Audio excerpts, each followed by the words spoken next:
Hello, and welcome to the Kaizen Academy podcast. I'm Justin, and I'm here with my co-host, Cal. What's up, Cal? Yo, how you doing? Pretty good, pretty good. How are you? Little deja vu, huh? Little deja vu. Back in, I love what you said before. Like right before this, you were like, "Why is it every time that you start a new job, we go into lockdown, bro?" It's I don't true, know, man. I don't know, but like legit, I've been saying, I'm like, man, I'm feeling that deja vu, bro. Like going to lockdown right before I start my role. All right, we're gonna be virtual for the whole time. We don't get to meet my coworkers or anything like that. We're just gonna do everything online, bro. And like I haven't had my haircut schedule too. It's been like completely thrown off. Like just as a tail end of when I was supposed to get it cut. Yep, like lockdown comes in. Lockdown. And like I guess now it's like you live and you learn, right? Next time I even smell a lockdown coming, I'm getting just like cut it. Just go cut it, bro. I visit your don't care barber. where it is. Straight up, bro. Because we thought this was only gonna be 2 weeks, man. It's like, and they're like, oh, another 4 weeks, and now I'm gonna start my job looking like I look like an animal, man. It's looking like You a know, long lockdown as well. Yeah, I don't know. It doesn't look like we're gonna get out of this anytime soon. And like, might have to get back to my dad. My dad actually used to cut my hair, so technically I'm pretty privileged. But I don't know. I think they got to a point where he was kind of getting a bit too old, and he was always bending over, and I felt so bad kind of getting him to cut because he cuts very slow as well. He does cut very good, but then Okay. I don't know. I didn't want to kind of like put that burden on him. I was like, stuff it, but.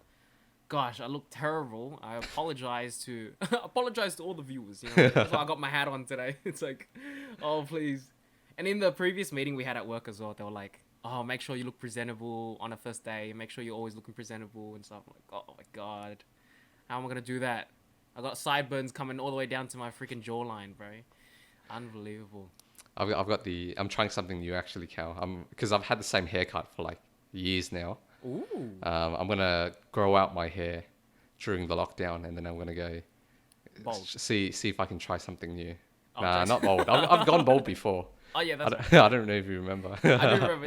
Yeah. I feel like every boy has gone through that phase, man. I swear there isn't like, just try it out. Let's see. Yeah, see how I look. Gosh, looking bold. Full long, huh? All the way. More long so that I can like cut it to whatever I right. want You afterwards. have a lot to work with. A lot to work with because before it's like it was always short, so it's like Comb not- over. That's it. yeah, like okay, that's about it. Yeah. Whereas with a bit more hair, I've the freedom to play around with it. Oh, for sure. I think that's what I did very recently as well. It's very interesting because I feel like it was such a big part of my identity, my hair. Oh man, this is so weird. But I remember like back in high school, people would always be like, "Oh, Cal, your hair this, your hair that," and it was so big. It was such a big part of my identity that like recently when I changed my hairstyle, I don't know if you noticed, like, because To be I split honest. it right through the middle instead. Yeah, It felt like I was like I lost a part of me. You know what I mean? Like, oh my gosh. But I'm glad that I did it because I'm like, just needed it. It was a bit stale that my haircut kind of thing. but maybe you needed the identity change as well. Yeah, I'm ready for this new role. I'm a new man Yeah, now. new person. It's a new stage. It's a new cow. New stage of my life, bro. Like Yeah. I've gone through that rite of passage, But anyway, sorry, this is nonsense. My hair. I was just complaining. Sorry. Well, today we're going to be talking about getting that coin, right? Money. How do we get money? Capital. Capital. Ooh. And I think, well, first, if you've been watching our podcast for a little while, subscribe. Oh. But I think it's important to kind of discuss like just how you should think of money, because I think a lot of times there's even a little bit of shame, or not even shame, a bit of something. There's the stigma. Yeah, a bit of a stigma. That's the word I was looking It's for. like that idea where it's like, oh, don't ask me about my salary. You don't ask a man about his salary, kind of thing. It's like, yeah, it's definitely a very hush hush topic, isn't it?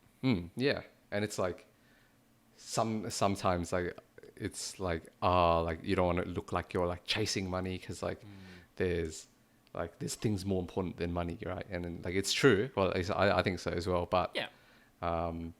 at the same time, there's a lot of benefits, right? And I think it's not evil to chase money or have money. I think recently I've been seeing a lot more of a sentiment of eat the rich, which is, I don't know. I think it's quite silly, to be honest. I'm sorry, President. Oh crap. I'm sorry, Justin. All good. But I think a lot of things that we're going to be talking about today, neither of us are rich. In fact, Yeah. we're quite poor. Yeah. So take this more as not really like advice, but Yeah. more it's just free flow discussion, man. We're Yeah. just talking about stuff. It's the marketplace of ideas, bro. Marketplace of ideas. That's what we're about. But I guess Yeah. one thing I wanted to bounce off you first, Cal, was Yeah. there are obviously some unhealthy ways that you can associate with money and think about money. And I think first and foremost is if your goal of making money is so that your like status is higher, like you're chasing money because it's a representation of your status, then I Yeah. think that's like inherently like one of the most common like pitfalls, right?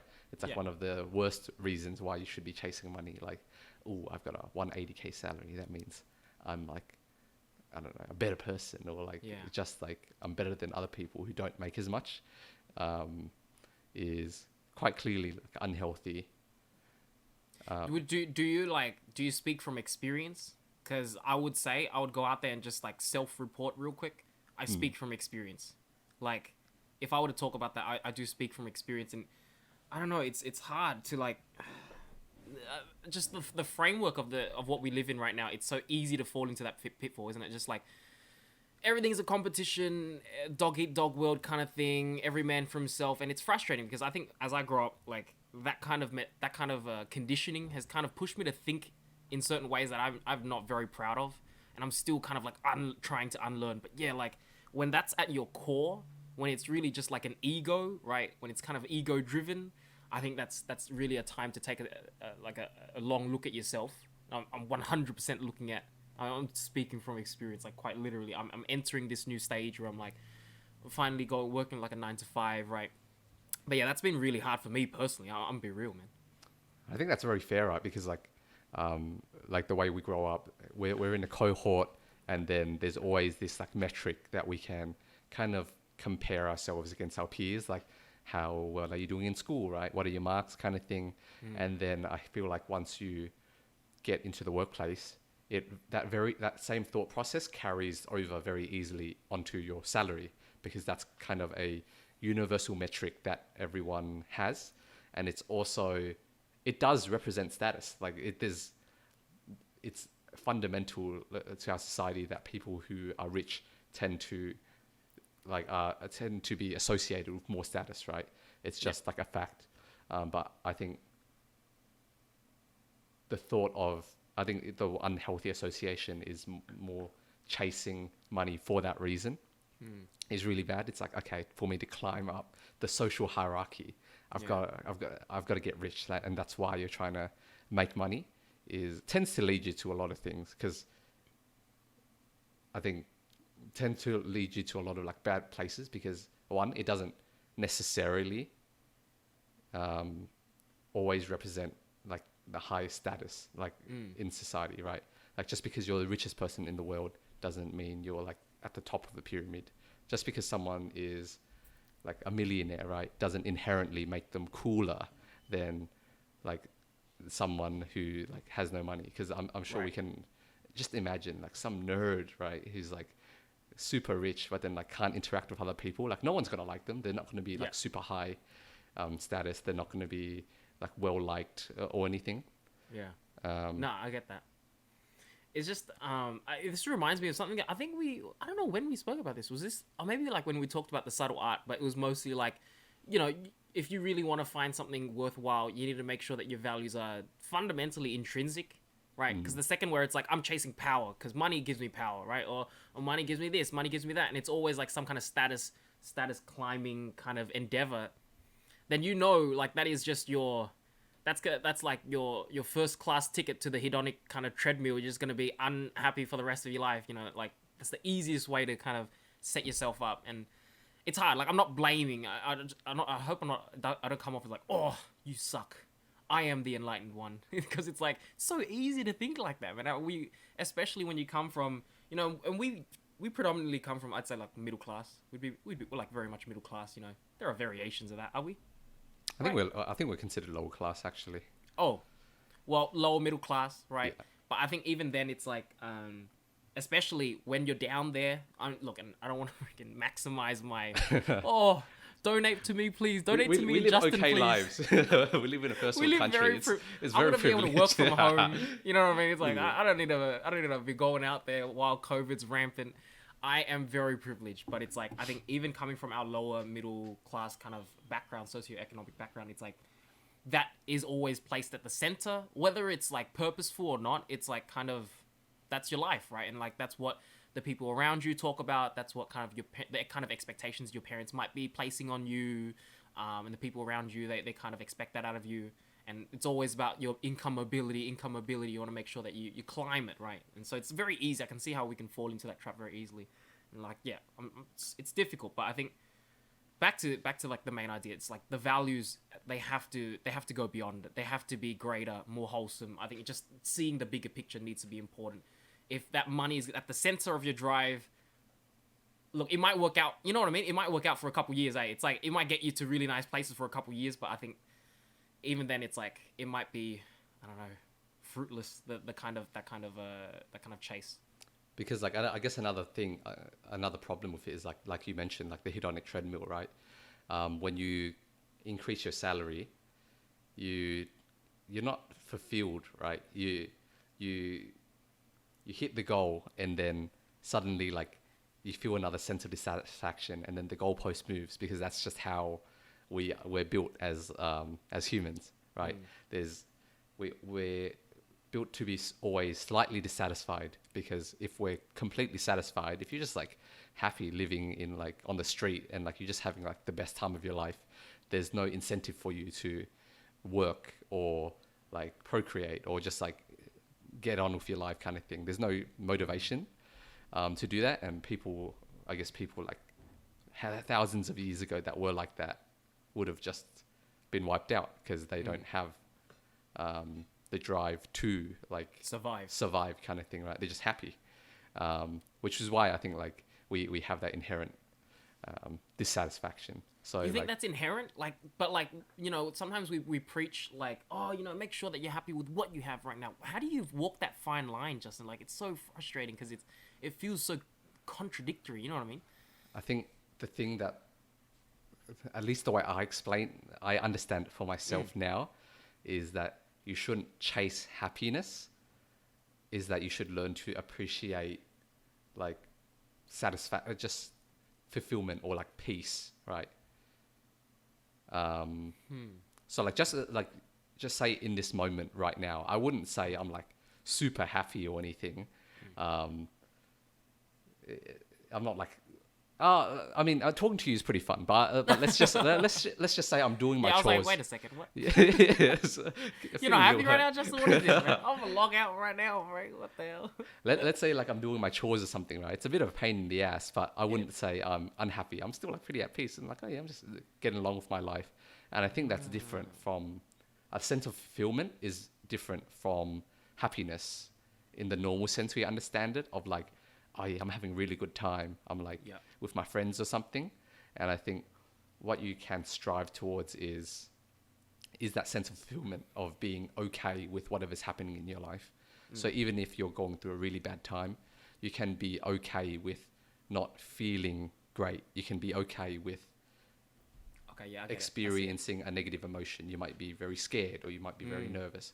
But there's kind of a like, through meditation, I've kind of started to get the feeling of feeling still at peace.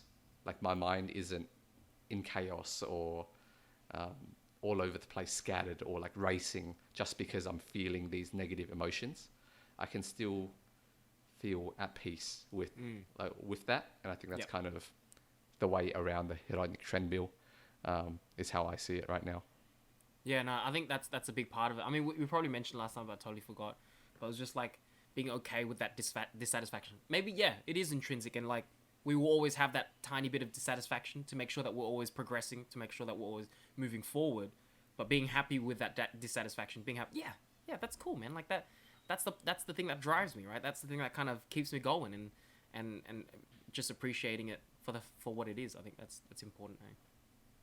I guess a little bit of a pet peeve, and I think you like touched on it slightly earlier as well, is like people value signaling when like And virtue signaling. Yeah, virtue I get you. signaling, like, Yep. oh, I don't care about money because that's like, it's not something like I'm just above it kind of thing. Yeah, Right? And it's I like get it's you. kind of what we talked about on the subtle art episode. It's if you can't be rich, you play the other game of being on the other end of the extreme. Like Right. I don't care about money at all, Yeah.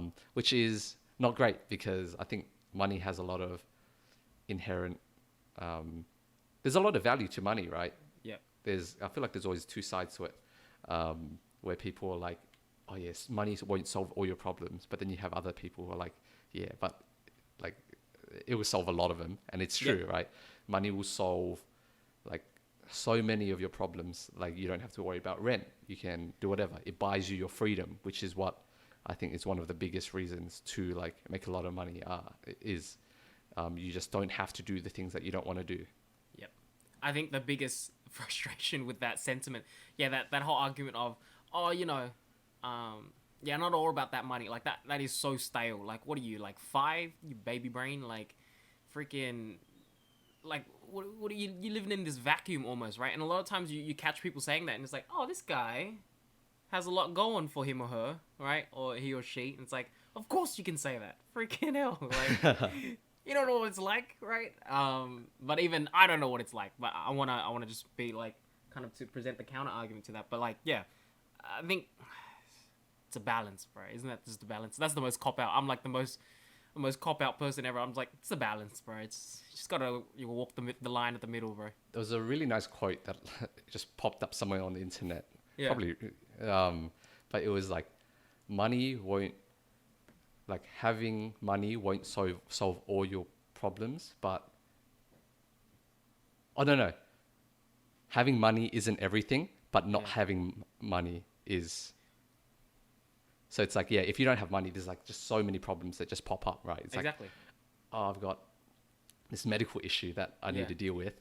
And I just do I pull like money out of my kid's college fund to pay for it? Or like, that's just not a good problem to have. But that being said, just because you have a lot of money, you can solve these problems doesn't like other problems will just naturally pop up. Yep. And like an example is that you can't buy relationships with money. Like any relationship built on like you can buy fake friends and stuff, right? But like obviously you don't want that. So like I feel like having good relationships is something that you can't just buy with money. It's something that you just have to work on yourself. Right. Like another one is like your health, right? Like you have a lot of money, you can do things that help you. You can hire a personal trainer. You can get someone to cook all your food. You can that's get pretty super far, healthy. but You can get pretty far, but at the end of the day, it's still you that's true.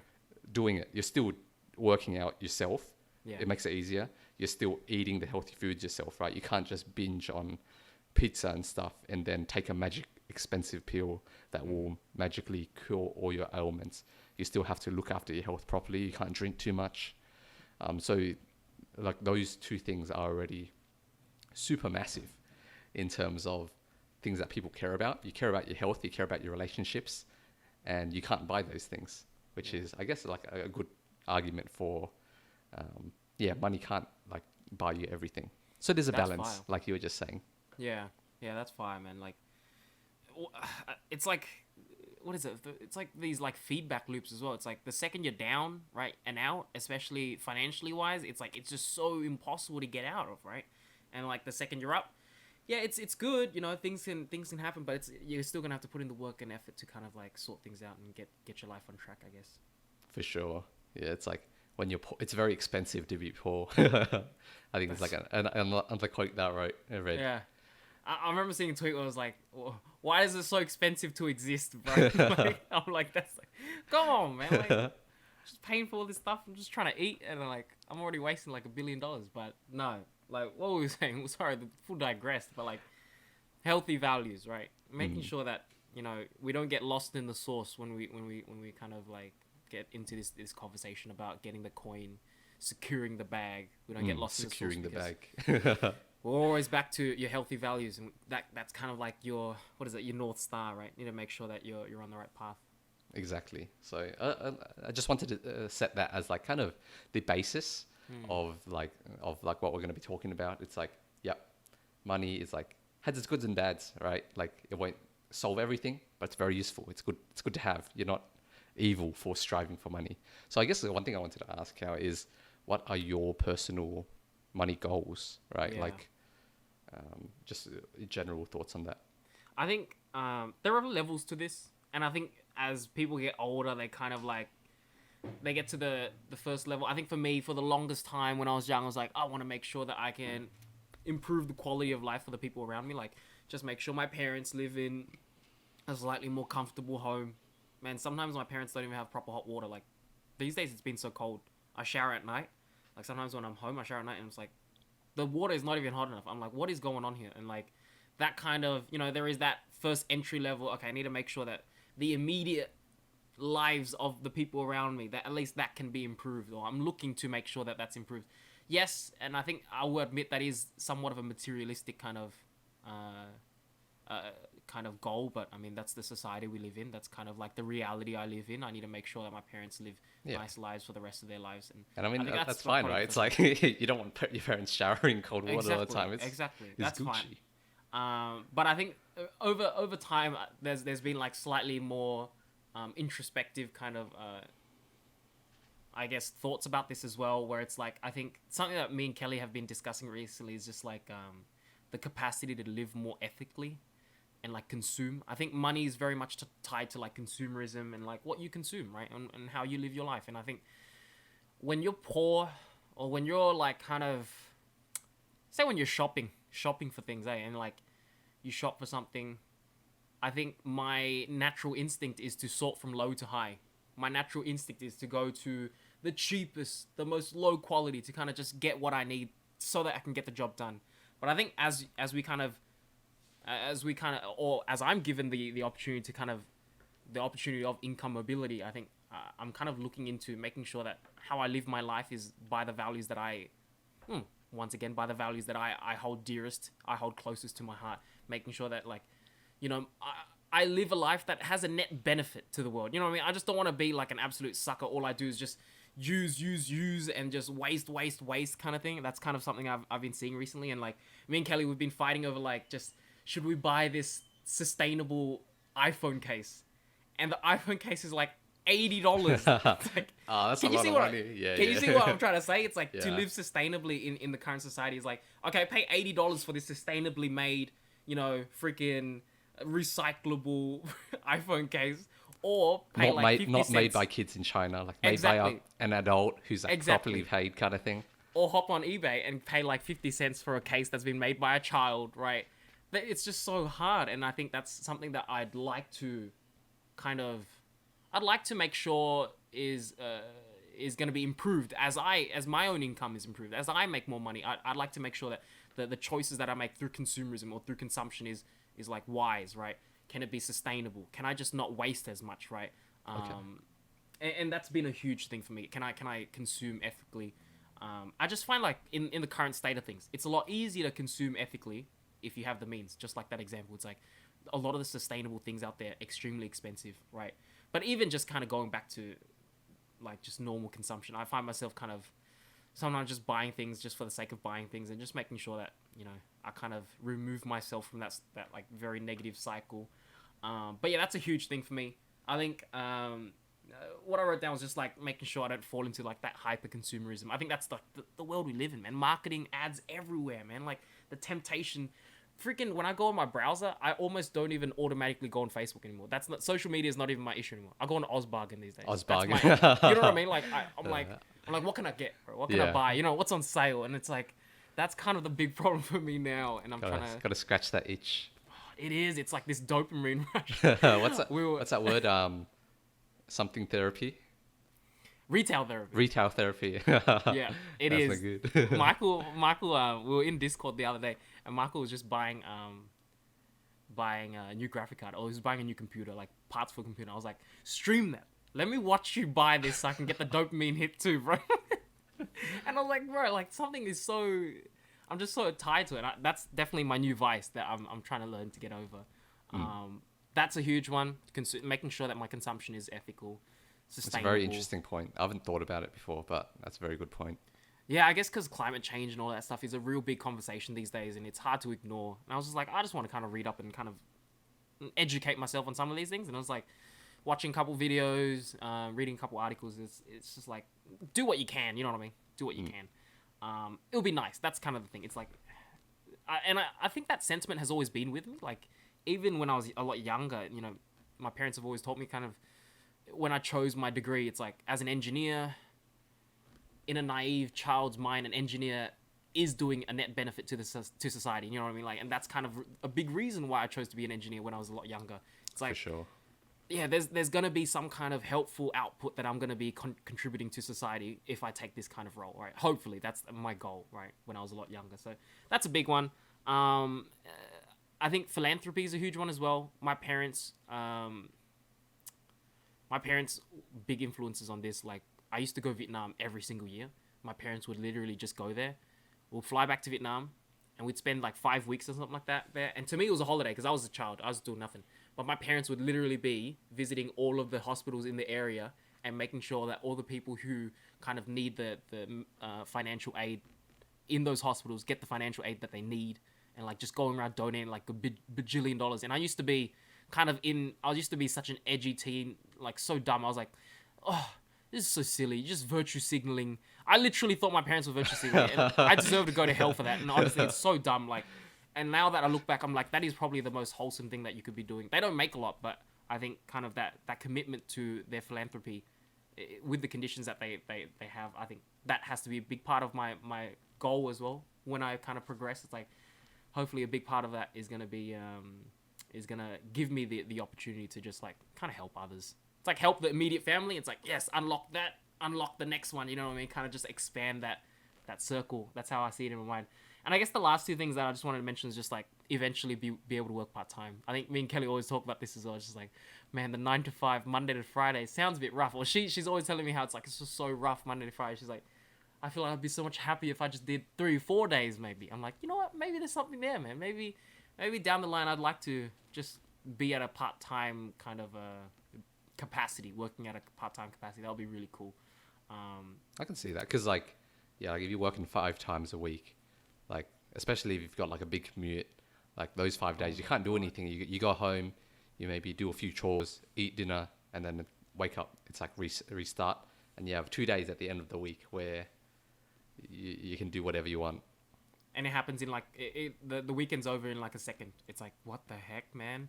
Yeah, and I think COVID's definitely helped her because she doesn't need to trek too much. Yeah. And I think that's definitely reeled her back a little bit. She's like, okay, you know what? I'm not suicidal. You know, I don't want. It's like, it's crazy. Oh, that's it's not a lot good. easier. Yeah. I don't know, but she's a lot happier. Just like the trek, man. That trek to work and in traffic, man. That drives you crazy sometimes. I think you have you wake up on the wrong side of the bed, then you sit in traffic. It's like, that will really test your limits, wouldn't it? It's just like going crazy. remember we'd go to uni and like the amount of like, oh my god, the amount of anger that I would have just sitting in traffic was just unhealthy. I could tell. Yeah, I remember. It was just the worst. No, but I think that's probably a goal. I don't know exactly how I'd get there right now, but I kind of see like the equilibrium. You know, my steady state working, level should be somewhere at a part-time capacity in the very long future. I think the final thing is just... And just to freeball on that a little bit. Yeah. Like, I don't know why I said freeball. But, that's all right. Off the script. Off the script. Off the record. Yeah. What do you mean by part? Like, what do you see with you? How do you see yourself spending your free time? Like, okay, you're not working like an extra... Or like, how many days would you say you are working versus not working? Yeah. In an ideal world. That's crazy because like right now, I think you have a perception of it. But it's kind of like that. It's kind of like that. Remember that thing where we were talking about how, like, you know, just that law of whatever that law is, where your time just gets filled out anyways. You always yearn for less, and then you just fill out your times. Like, I always yearn to do 1 subject a semester, 2 subjects a semester. But in reality, I was gonna spend the same amount of time if I did 3 subjects or something like that, right? And I think I'm not sure if my perception of it is correct because I might yearn for 4 days right now. I do 4 days. I may be like, you know what? I want 3 days. But I don't know where that goes, right? We do kind of talk about, I mean, we're going to touch on how we realistically see ourselves getting to a lot of these goals that we're going to set up right now later on. And I think a lot of it will kind of fall back into why I'm still teaching. I find teaching a bit more of a retirement type gig, and I find myself like not an escape, but if I do need to kind of step away from the 9 to 5 in the long future, I'd love to be able to teach for kind of as my thing, right? And if that can support me, maybe that's all I need. But yeah, we'll get into that. Teach specifically being tutoring, or do you mean like you would right. want to become a in teacher? In this case, I'll just stick to tutoring. Yeah. To that capacity, because at the end of the day, tutoring is like, I'd say, the explicit hours will never compare to like a real job, right? While I do spend a lot of time following up on students and preparing, there's always a lot of time behind the scenes that you don't see. But I can't see it being like a full 40-hour work week, even if I do like if I do that later on in my life, kind of thing. Yeah. But I think the last thing that I wanted to just touch on before I kind of pick your brain about your personal finance goals, because I think that is where the fascination is. I think I'm quite financially illiterate. That's unfortunately the problem. I need to go read myself like The Barefoot Investor and stuff like that. There was a funny joke Michael told me about that. It's like, why would you listen to him? He can't even afford shoes. You can log off now. Oh, don't worry about it. Let's go. We can wrap it up now. Let's wrap it up. Oh my god. Sorry, Cal, what was the last one? I'm sorry. Look, I think the last thing that I want to keep in mind is just that if I get to a point where money isn't like in the picture, like okay, let's stop thinking about it. You know what I mean? I can just do things without thinking about it. While definitely a very high level abstract kind of concept, I think if that's kind of, I think the goal is just to minimize the concern of finances as much as I can, right? Will it be to the point where I'm like perfectly passive, literally do nothing and make money somehow? Awesome. But I can't really predict the future. I don't really have a crystal ball. I just like to minimize. I think that's the general goal. For me personally.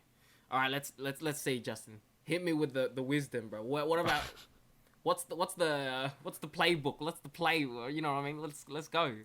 So my personal goals for finance are I think the first one's pretty similar. Being able to look after myself, 2, like the bubble expands, right? 2, family, and then friends after that, and then like the extended world like after that.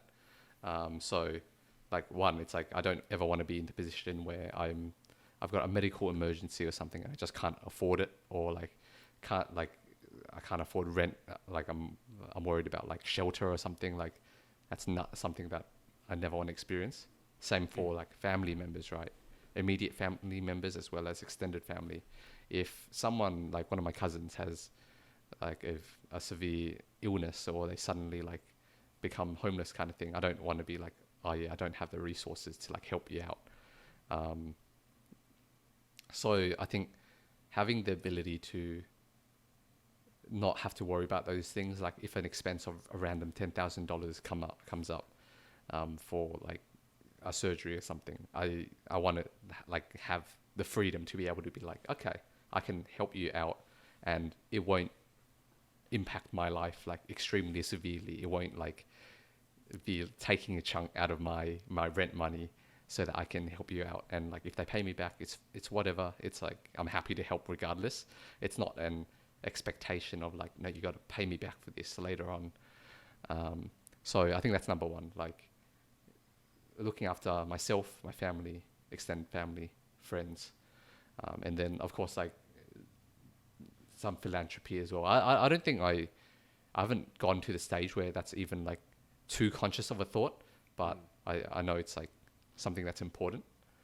And also things like letting my parents like retire and like enjoy their lives kind of thing, because they've just been working their entire life, right? They came to Australia, they had to like learn languages and stuff, and then they gave up a lot of things for me and like my siblings to have very comfortable lives. They've never been overseas on a holiday or anything, and it's it's like I want, like if possible, I want like my parents to retire early and then go enjoy themselves, right? So that's number 1. Number 2 is like having the freedom to do the things I'm interested in and not have to do the things that I don't want to do. So if it, like, just say like I'm at work or something, and like the things that I'm working on don't like interest me at all. I feel like they're not having an important impact on the world. I don't like the people I'm working with. Something along those lines. I never want to be in a place where I feel stuck doing that. If like I want to be in a place where like, okay, it's like if I quit my job and like go do something else, it's not a big deal at all. Like I have enough money that I can just live off of that, and working is optional. I do it because I want to. Like I'm interested in it. I think it's making an impact, and that's why I'm working. I don't want to work because I have to. That's right. That's true. And then another one is just having the breathing room to make mistakes, because when you don't have much money, it's a single mistake can like be very costly, right? It's like, just say you for some reason default on your like mortgage or something, and then you lose your house. You got to spend like a good like year or something like figuring that situation out, and that really slows down your other pursuits. Right, you gotta like, okay, I've got to maybe like take a job that I don't really care about to pay rent, and then I've got to figure out like stabilize kind of thing, and that really just takes out momentum from your life. You can't work on things that you want to do, and like if you don't have the breathing room, you can't chase interesting opportunities. Say like someone comes to you and they're like, you know what, you're like perfect for this startup that I'm creating, and then you'll get a bunch of equity, but we can't pay you that much right now. And then like it turns out they're like you believe in them, you think it's like you think they're pretty legit. You can't chase that opportunity if you don't have funds to like fall back on, or like maybe you will need to trade out other things. Like, okay, I can't, if I want to do this, I have to give up like my kids, I don't know, like my kids like swimming lessons or something, right? I was like giving up the kids, man. I've given up the kids. I got to sell one of them. You paused after the kids, and I was like, whoa, this is very dramatic. Like, what do you believe in? That's so powerful. I'm sorry, guys. I'm sorry. This is the next Google, guys. This is the next Google. You guys choose amongst yourselves which one goes. And then and also just, and finally, I guess like being able to free up more time, right? Because it's kind of in my head where if I have like kids, and then like in their first few years, I probably want it, like in an ideal world, I probably do want to be like a work from home dad, or like stay at home dad, because that's like Same. their most like formative years. Like that's when they're going to remember things. That's like when they like cling to you like at every moment, right? Well, once they become a teenager, it's like they're too cool to like hang out with you, kind of thing. Yeah. And it's like, I think I've seen in too many movies where like parents like spend too much time at work, and then they develop a really bad relationship with their kids, or even like just not a good like it's just an okay relationship. I want, when I do have kids, I want a good relationship with them. Same. Me and Kelly are always fighting on who gets to be the stay-at-home dad or mum. I'm like, no, I want to be stay-at-home. You need to work. She's like, no, I don't like this. Oh my lord. No, we'll roll for it. We'll roll the die for it. Roll the die for it. Hey, if you have the money, where exactly, both of you can do that, right? And that's like even better for the kids. So I think that's I think that's why it's like one of my goals. It's like I don't want to make these trade-offs, because these things are important to me. Nah, for sure. But like, go ahead. No.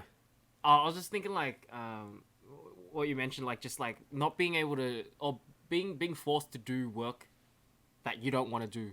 I don't know, man. Like the other day, I was just thinking like, wouldn't it just be nice, you know, like that if everyone could have that opportunity? Because I think I feel like so privileged. Like, yeah, you know, there are a lot of things that suck in my life, but I get to choose, at least now that I'm entering the job market, the things that I actually want to do. I'm not actually going into a job where it's like, oh, I need to take this job because there are things I need to pay for. And I think that kind of burden is just so sad sometimes. It's like, it's I wish everyone could share, you know, everyone could share that kind of privilege that I have, at the least, like the opportunity to do what they enjoy doing.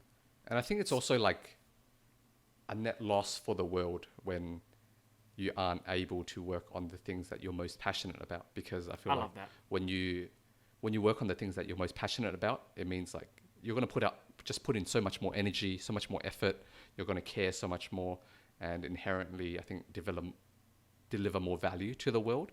Whereas if you have to trade that for like something where you're not very passionate about, it just pays the bills, you're probably just going to be like dreading work. Like as soon as it's 5 o'clock, you clock off, you go home, and then you like take your mind somewhere else. You don't want to think about work, and it's not good. Like you're just spending like so many of your waking hours working, right? Why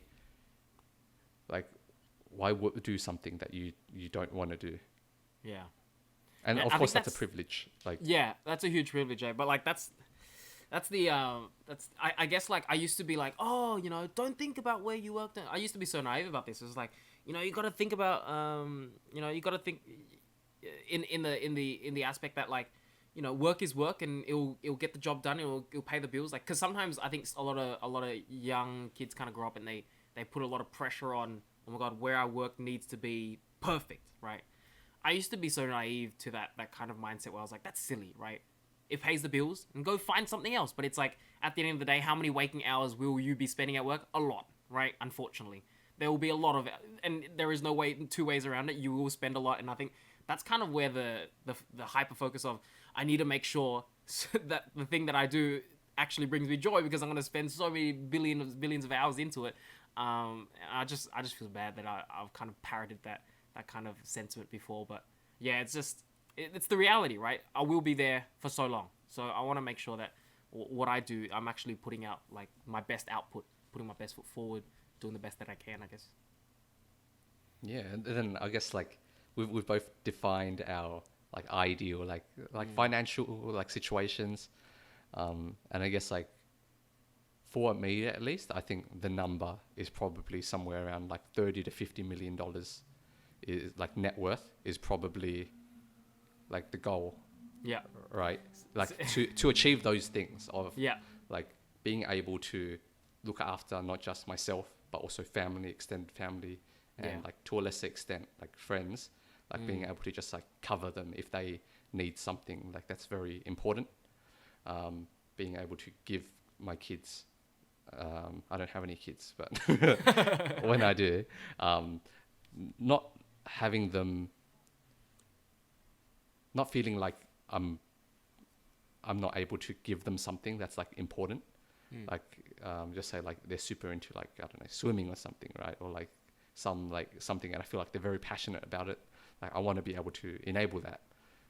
Another thing is I probably want a very nice house where like I have a meditation room. I have like, because productivity is very important to me, and like I feel like one important thing is you've got to separate your areas. Even in my current living situation, my office desk is in my bedroom, which is not good. It makes me less productive. So I guess that's another selfish thing, like a very materialistic thing. I want a very nice house. Being able to like having the option of not having to work at all and still have those things. You probably need that much of a net worth. Wow. And Yeah, see, I don't think I'm a big spender as well, right? I don't really care about cars. Like, I don't like. I'm not super big on holidays. Like, of course, I enjoy them, but I'm not someone who's like, I got to go travel every year, or it's like a bad year. The things I care about are like removing frictions from my life and being able to like just have stability. Yeah. My gosh, it's crazy. Like, because I think the juxtaposition between how I've kind of approached it is out of sight, out of mind kind of thing. I've really avoided kind of thinking about a lot of these things where it's like, where you have like a concrete, you've done kind of like a little bit of your reading and kind of your research on your end, so that you kind of know a lot of these outcomes and you know exactly what you need to get to. And I think it's really important. There's definitely it's painful. Like, I mean, when I was looking at the notes for this week, it was just like, I had to sit down and have painful thoughts with myself. I'm like, oh, these are scary ideas that I'm going to have to think about and get over. And like, actually, where do I want to see myself financially in a few years, right? And while it was so much nicer just to escape that responsibility. Don't think about it. Exactly. It's like, don't think, it's not a problem. I'm glad that I'm having this conversation with you. I'm taking notes, man. I'm quite literally just like, okay, yeah, what are you saying? But yeah, no, that's really insightful, dude. then I guess we can move on to like the next part, which is um, how are we? What are our The current how. thoughts? Yeah, the how, right? And obviously, we don't know the answers. If we knew the answers of getting rich, we would be rich. But this is kind of Or this would be a scam. yeah this. um, but these are more just our current thoughts on like, okay, we have this goal, like how are we going to get to, just fleshing out like, okay, what's the strategy of kind of trying to achieve these goals.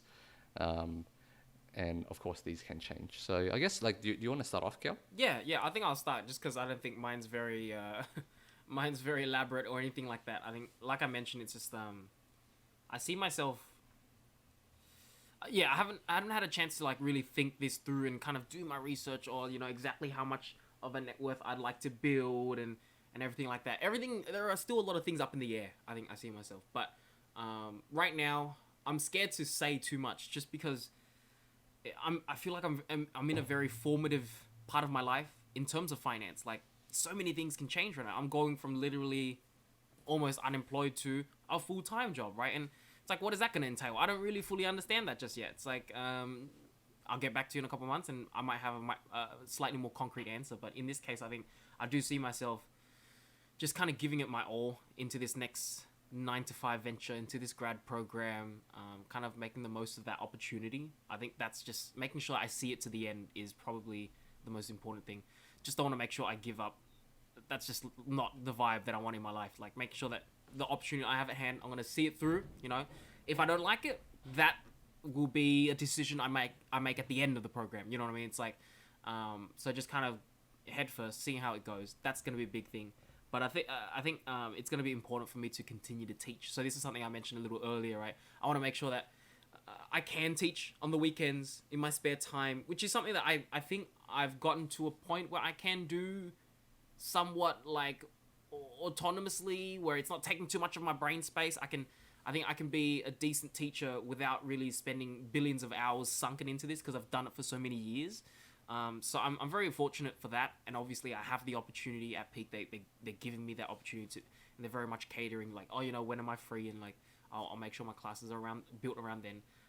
But like I think I want to make sure that I'm still teaching.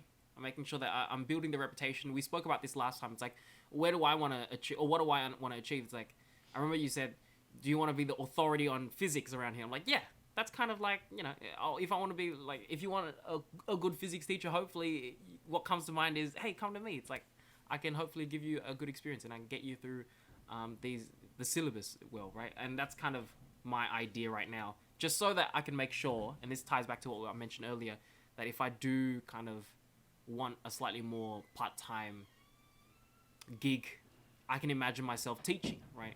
Teaching or tutoring, sorry. I feel like tutoring wouldn't be the full 9 to 5, and if that can be sustainable for me, that might be something that I enjoy doing. I think another value that I think I just forgot to mention was just like making sure that what I do has some kind of social responsibility, some kind of social impact. I think that is pretty big. Because, like, yeah, I'd love to minimize the thought of work eventually, but I cannot. I don't know. Maybe I'm conditioned to this, but I cannot see myself not working at all, just doing nothing, like quite literally nothing, and just feeling yeah, I agree. You know, Like the fantasy of like just I don't know, getting sitting on rich, the beach, retiring, I don't like sitting on the beach. I don't like the beach, man. yeah, I'm an indoors man, anyways. Yeah. I can't even swim. Like, what are you talking about? But like, yeah, sorry, I know what you mean. Like as a general rule, like I feel like you want your life to have projects, right? That's what gives you that sense of fulfillment. You want to be working on something. Exactly, yeah. And I think teaching might give me that something. Whereas it's a lot of times when I was teaching, I think the really like the big enjoyment out of teaching was just that, hey, I feel like I'm giving back to some degree. I feel like I'm helping helping the next generation, right? Kind of thing. Just simply put, exactly, right? Just helping. I think that was enough for me to go, yeah, the thing that I'm doing here is worthwhile. The thing that I'm doing here is worth my time, my effort, my struggles, right? And yes, it was hard at times, but I think a lot of times it wasn't like, it wasn't the biggest motivator. It was very much just like the relationships I built with my students and how much I was able to help them, and just that kind of it is self-serving. I will admit it's self-serving. It makes me feel good on the inside. It makes me feel fuzzy when I get to help them and they do well and they get excited over physics. They get excited over something that they've originally had PTSD on or something like that. You know what I mean? So I think teaching is a really, I can never see teaching kind of leave my life. It's just like, I think it will always be there, whether in the background, whether in the forefront, we don't know. But I think I'm just going to do it in the background for a while because I do have this grad program to start tomorrow. And like, yeah, so just, that will be the main focus. And I can see, you know, I haven't thought like exactly how it is that through my 9 to 5 I'll actually achieve this kind of financial freedom or these kind of financial goals just yet, but I'm assuming, right, if I work hard in these kind of directions, it will probably give me that opportunity to move to kind of move my income to where I need it to be, and we'll see where it goes from there. But yeah, for now it's just like focusing on my grad program, teaching, making sure that I'm still teaching, in case I do want to come back to it and I put a major focus on it in like the later parts of my life. That's kind of how I see it. Very simple. Not much there, really.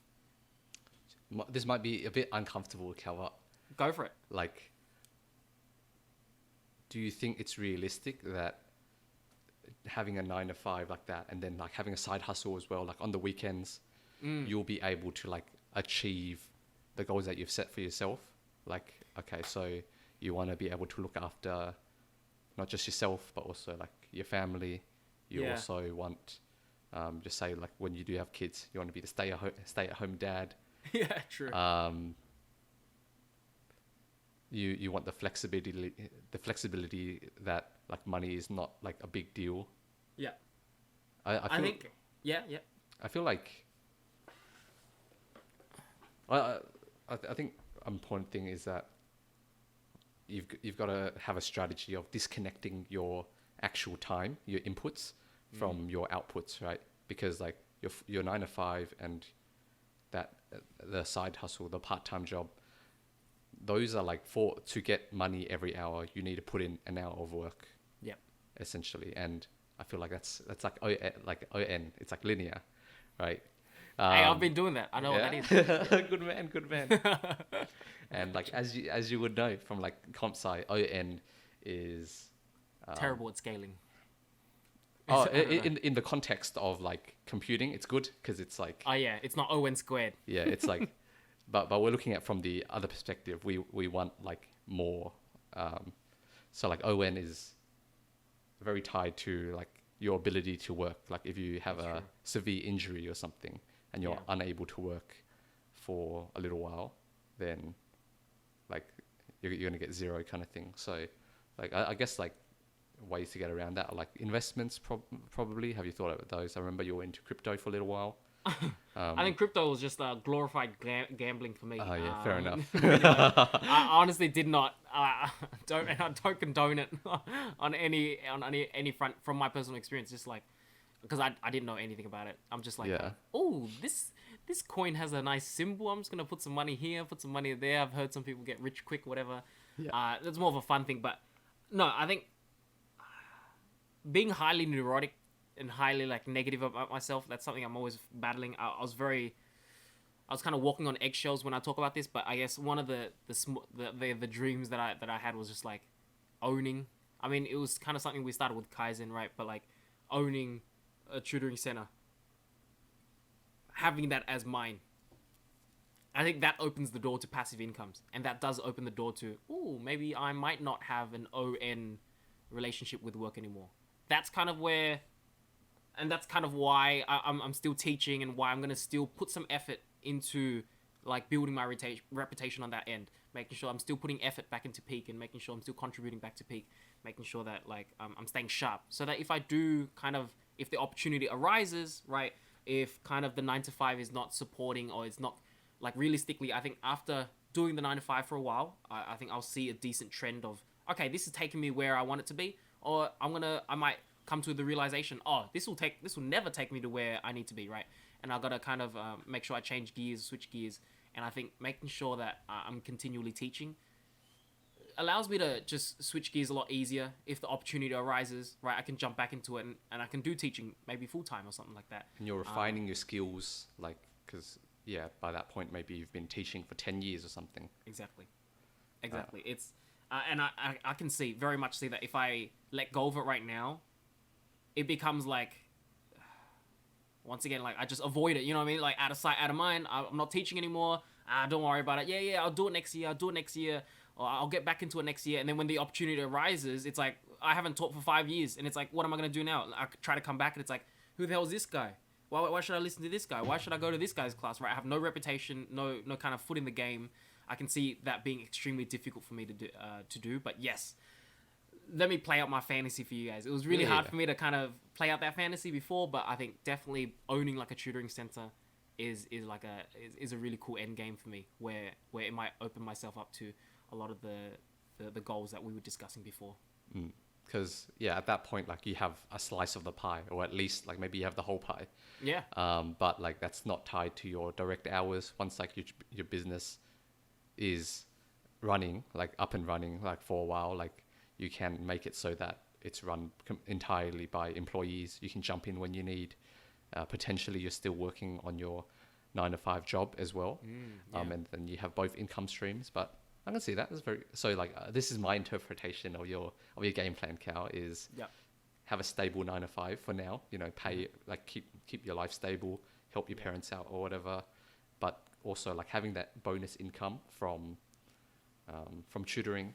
And then once you feel like you have the capacity to do something, like do more, or like if an opportunity arises for you to take a slice of the pie, or like you decide you want to make your own tutoring center, that's kind of when you'll kind of get maybe I can switch gears a little bit, like take some time off my 9 to 5 or something like that, take some time off working part-time. 9 to 5, exactly, and then like kind of jump into more of an entrepreneurial approach, starting up a business, starting up a new tutoring center or something like that, and have all the chops ready, you know what I mean? Instead of going into it like, oh my God, I got to dust off these teaching abilities kind of thing. It's like, no, I've been teaching, like I've been sharp, you know, like I can still do it. That's kind of the goal for me. Yeah, that's probably the biggest thing. Thank you for reinterpreting it for me. Thank you, Jesse. You're like my financial advisor, bro. I'm not even kidding. Like, don't worry about it. That's what I was saying I am before, not very rich. Hey, you don't need advice to be rich, bro. Like, I'm rich to advise, sorry. But like, yeah, like it was hard to think about these things because it's like you do have to face like reality a little bit. When I was writing these notes and I was like thinking about what it is that I want to do, you do have to face the realities of failures. It might not work out, right? So it was a bit scary, but I'm glad that I had this conversation. I'm serious, man. All good, bro. And like to be honest, like I think my like game plan is relatively similar. So I have some initial thoughts on like just kind of what's the high level game plan right now, and like at my age, and I've had this like strategy for a while, is that I've always believed the biggest investment that I can be making right now is on myself, right? Specifically, it's in terms of learning, in terms of my health, my fitness. Those kinds of things are what I value first and foremost. So I think it's maybe not a mistake per se on like focusing on investments right now, but I feel like you're better served, like instead of kind of scraping together all you can for like a house deposit like immediately, it's better like while you're young to explore a lot of things, right? Like be willing to change careers if like what you're doing you don't feel like it's a good fit, like you're not enjoying it, or you're not good at it, or there's not much upward mobility. I feel like it's important that you try out a lot of different things, figure out what your strengths are, and then work on that. So, and also just investing in yourself. So I am very willing to pay like $15 for a Udemy course, or like pay like for a book, or anything that I feel like enables me to improve myself or learn. I'm very willing to pay that, even if it makes it marginally easier, right? If I find it marginally easier to read from a physical book than a free ebook, then I will buy the physical book. Anything that enables me to improve myself faster, I think is such a good investment. Yeah. So that's number one. And then number two is like, like you gotta, at a high level, I think you got to find your strengths. I listened to a really good podcast by Naval Ravikant. It's called How to Get Rich Without Getting Lucky. And then it just has a lot of these kinds of thoughts. It's kind of what sparked this podcast in the first place. But like, a big part of it is finding the unique skill set that you're good at and that you're interested in, and also the world needs and that's kind of where you can start leveraging like yourself to like be very valuable. So kind of from like a mix of different experiences, what I've found are my biggest strengths is that one, I enjoy coding, and I think I'm like pretty decent at it. Number two is like I'm decently technical. Like I'm not scared of maths. I'm not like amazing at it. I'm not a mathematician, but if I need to dive into maths, I'm not scared to dive into it. Or like if I need to learn a technical skill, if I need to pick one up suddenly, I'm not scared. Like if I really want to, I believe I can. Number three, I feel like I'm quite creative. And I'm interested in being creative in like certain areas, right? I really enjoy graphic design. When we do Kaizen Academy for a while, like really enjoyed that. I like making content and stuff. And in general, like I feel like I'm a decently creative person. And fourth is that I really enjoy sharing things. So like I just like giving my opinion on things and like sharing things I've made. Like this is like I think this is one of the reasons why I enjoy this podcast so much is I just like talking about things on my mind. And like shoving it in people's faces. But from my experience so far, those have been my main strengths. So the next step is kind of, okay, how do I leverage that to get to places where, I could make a lot of money, where my time isn't tied isn't directly tied to like my outcomes. Am I able to disentangle this ON to something more, right? And it's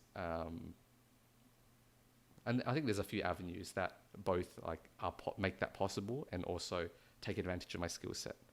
So first up is get really good at machine learning engineering. That's get really good at my 9 to 5 basically.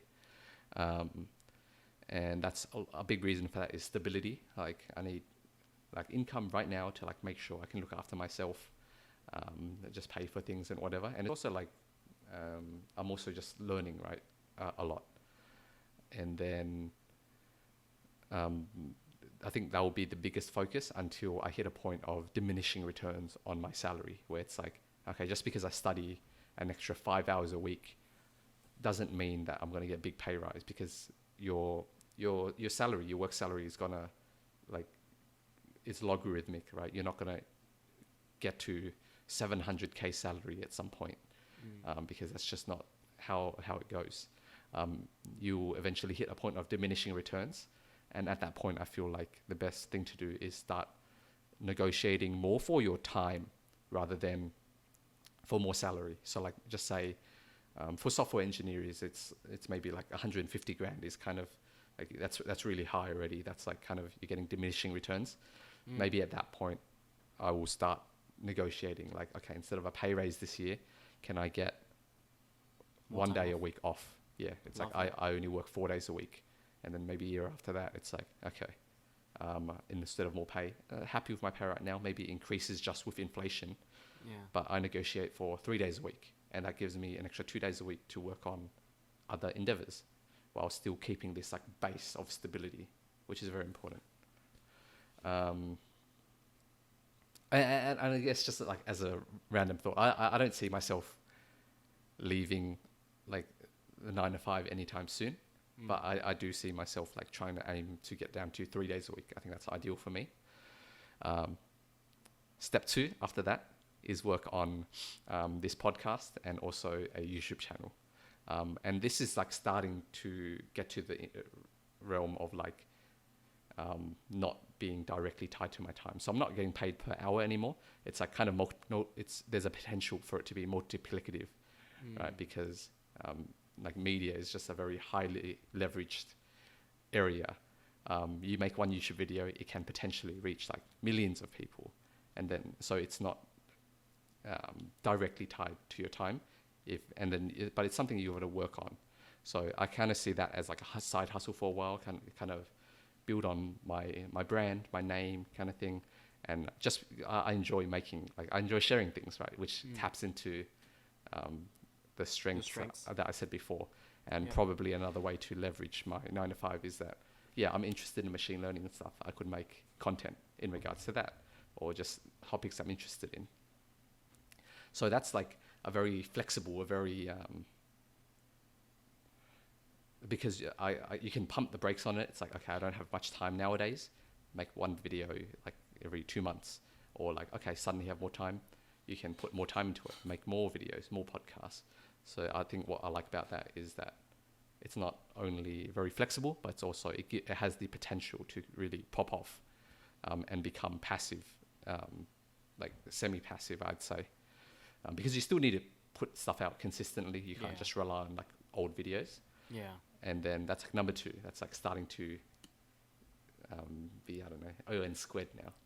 And then after that, I think once I've built up like a lot of skills in machine learning, or just in general software engineering, and then I've also got a decent reputation. Like, okay, oh yeah, I know that guy kind of thing. He makes like tech videos.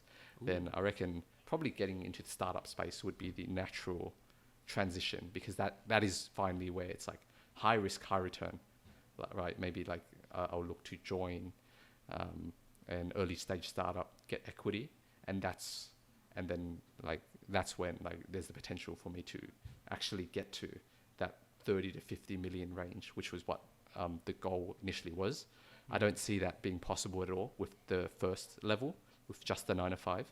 Second level, maybe, if like the YouTube channel become insanely popular, but I feel like number 3 is realistic when that will happen. It's like, okay, maybe like join one startup, doesn't pan out, try another startup, have equity there as well.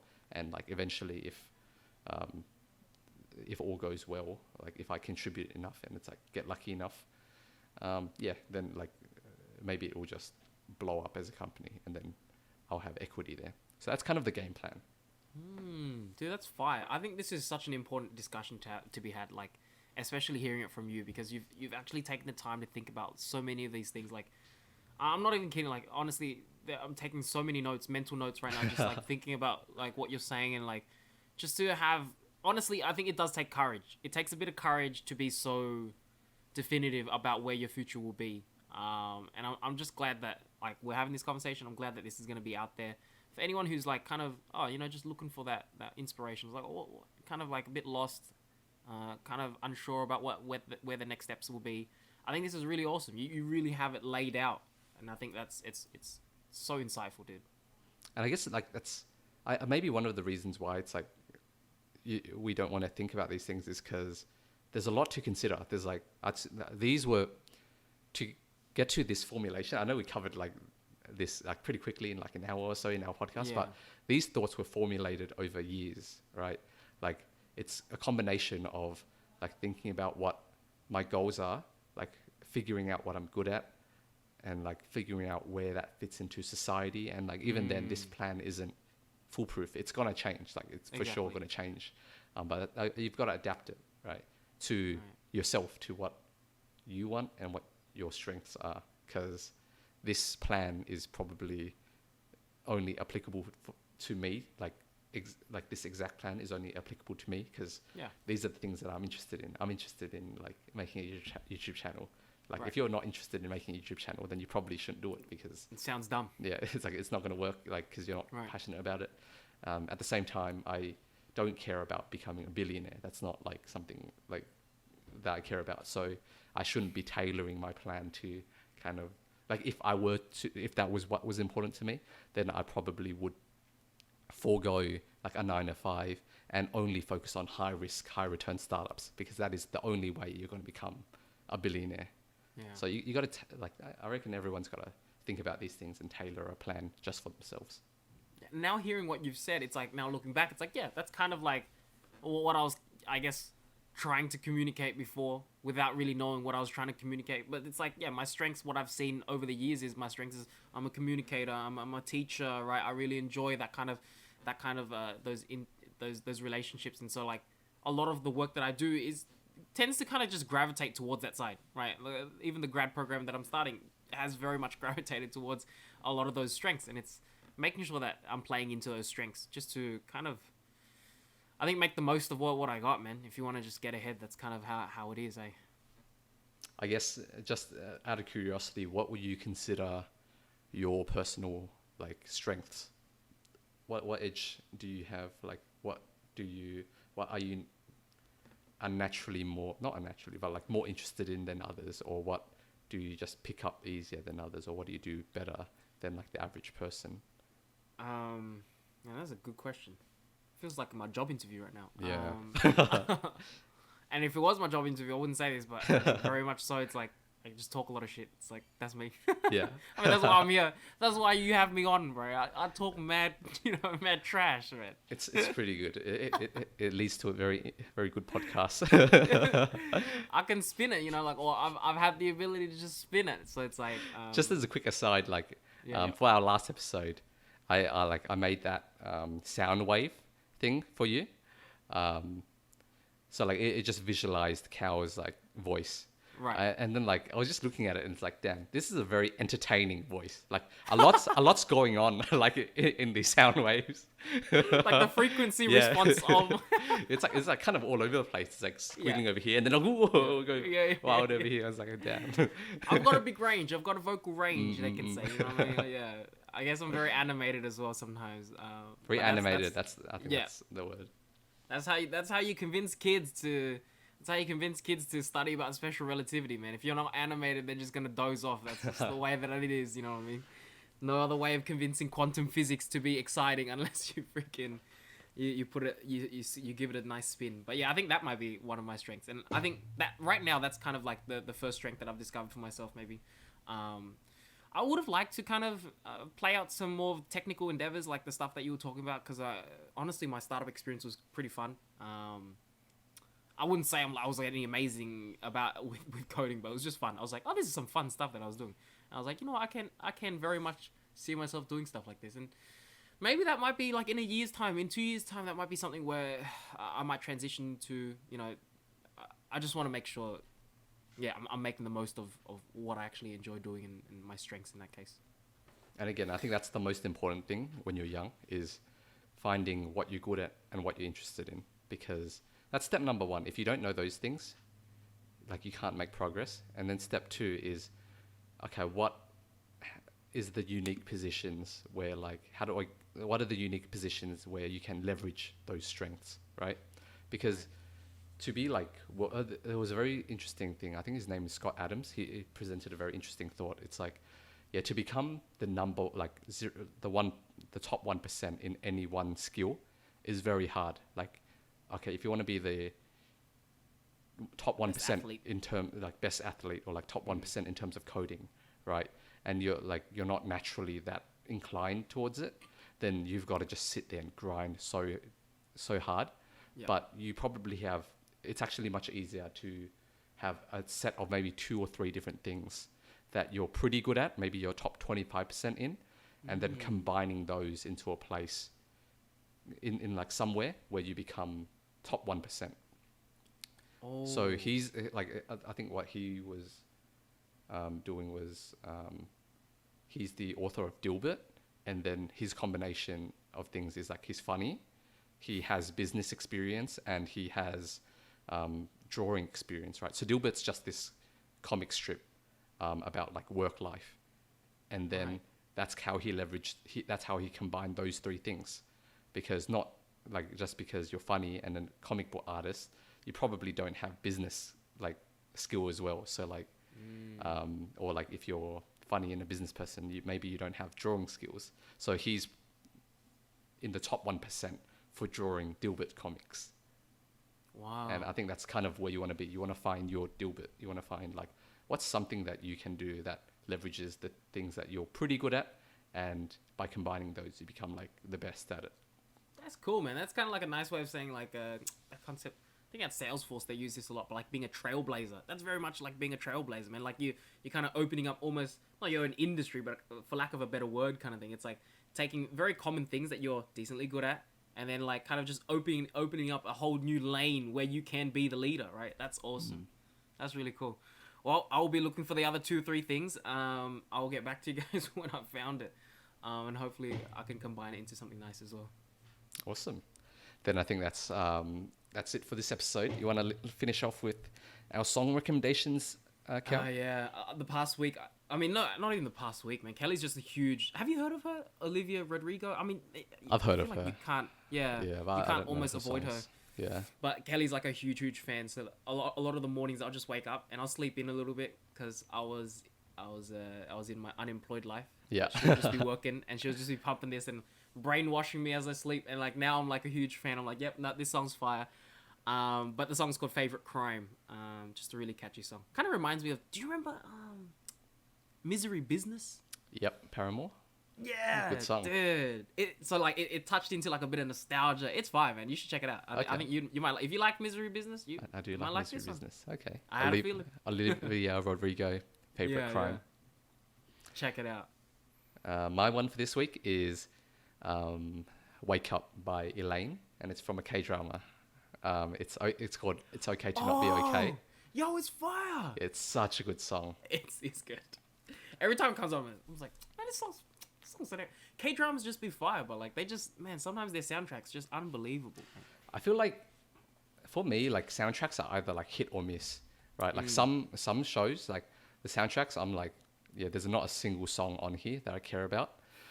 Whereas others, it's like, okay, like I love like 3-4 songs on here. Like you literally cannot get over it. Just it will be with you for the rest of your life, and you're like, how you guys made this for a TV show, but like it's had such an impact on me. No, for sure. Startup, I love the songs from Startup. I'll okay get back to you. It's okay to not be okay. I love the songs from there. Multiple songs. Vincenzo, didn't like a single song. Nothing from there I remember. That's true. Crash Landing on You, a couple tracks that pretty fire. Oh, okay. Hey, what about It to One Class? Have you seen It to One Class yet? There's one song that I like. There's that one song? Yeah. Oh my god, it's honestly so good too. But I was like, Gaho. yeah. So generic, but I love it. It's like amazing. I hear it everywhere and it's like, dude, this song's so damn good. He did a song for Startup as well. I really like that song. Oh, damn. Alright, I will be checking it out. I'll let you know. Alright. Well, thank you for being on the podcast with me, Cal. No, I appreciate it. I learned so much this time around. And thank you everyone for listening. Bye-bye.